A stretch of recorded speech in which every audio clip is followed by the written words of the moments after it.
Ravi Prakash Siliconandhra hospital Kuchipudi super speciality వైద్య సేవలు పూర్తిగా ఉచితం. నేను లావణ్య, రాజ్ తరుణ్ భార్యని. ఇక నా జీవితం ముగిసిపోయింది. ఈ లోకంలో నా పయనం పూర్తయింది. అందుకే ఈ లోకం నుంచి వెళ్ళిపోతున్నాను. నేనేంటో తెలిసిన మనుషులే నన్ను తప్పుపట్టారు. నేనెవరో తెలియని వాళ్ళు నా వెంట నిలిచారు. రాజు లేని జీవితం నాకొద్దు. రాజు లేకుండా నేను బతకలేను. ఈ మాయా ప్రపంచంలో అస్సలు ఉండలేను. నేను వ్యవస్థను నమ్మాను, కానీ అది విఫలమైంది. అంతా పోగొట్టుకున్నాను. రాజ్ తరుణ్ చేతిలో దారుణంగా మోసపోయాను. మైండ్ గేమ్స్, గాసిప్స్తో అలసిపోయాను.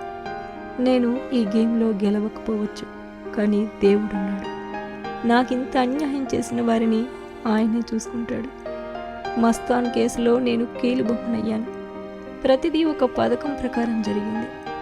నా భర్త నాకు కావాలని మాల్విని బతిమలాడాను. నాకు తినడానికి తిండి లేదని మొత్తుకున్నా, కానీ మాల్వి వినిపించుకోలేదు. నా చావుకు ప్రధాన కారకురాలు మాల్వి మల్హోత్రానే. రాజ్ తరుణ్, అతని తల్లిదండ్రులు కూడా కారణమే. రాజ్ తరుణ్తో మాల్వి మల్హోత్రా ఎంజాయ్ చేస్తోంది. రాజ్ ఆమె మోజులో పడి మారిపోయాడు. ఇప్పుడు రాజ్ తరుణ్ నా మరణాన్ని కోరుకుంటున్నాడు. ఇప్పటి వరకు నాతో ఉన్న ప్రతి ఒక్కరికి సారీ అండ్ థ్యాంక్ యూ.